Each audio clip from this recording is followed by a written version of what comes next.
स्वराज्य दर्शन आपल्या हक्काचे न्यूज चॅनल। सावित्री नदीच्या पात्रात बुडून एकाचा दुर्दैवी मृत्यू। रानबाजुरे येथील घटना। पोलादपूर तालुक्यातून एक अत्यंत हृदयद्रावक घटना समोर आली आहे। पोलादपूर येथील सावित्री नदीच्या पात्रात पोहण्यासाठी गेलेल्या एका व्यक्तीचा पाण्यात बुडून दुर्दैवी मृत्यू झाला आहे। मिळालेल्या माहितीनुसार पोलादपूर तालुक्यातील रानबाजुरे हद्दीत वाहणाऱ्या सावित्री नदीत पात्रात ही घटना घडली आहे। गणेश एकनाथ पारकर वय वर्ष 44 राहणार सोनारवाडी रानबाजुरे तालुका पोलादपूर हे नदीच्या पात्रात पोहण्यासाठी गेले होते।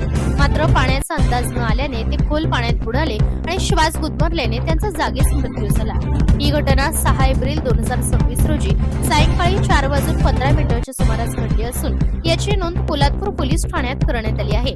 या घटनेची खबर योगेश सतीश पारकर यांनी पोलादपूर पोलीस ठाण्यात दिली। घटनेची माहिती मिळताच पोलिसांनी तातडीने धाव घेत पंचनामा करून अकस्मात मृत्यूची नोंद केली आहे। पोलादपूर पोलीस ठाण्याचे सहाय्यक पोलीस निरीक्षक आनंद रावळे यांच्या मार्गदर्शनाखाली पोलीस हवालदार कदम हे या प्रकरणाचा अधिक तपास करत आहेत। मृतदेहाचे शवविच्छेदन ग्रामीण रुग्णालय पोलादपूर येथे करण्यात आले असून प्राथमिक अहवालानुसार पाण्यात बुडून श्वास गुदमरल्याने मृत्यू झाल्याचे स्पष्ट झाले आहे।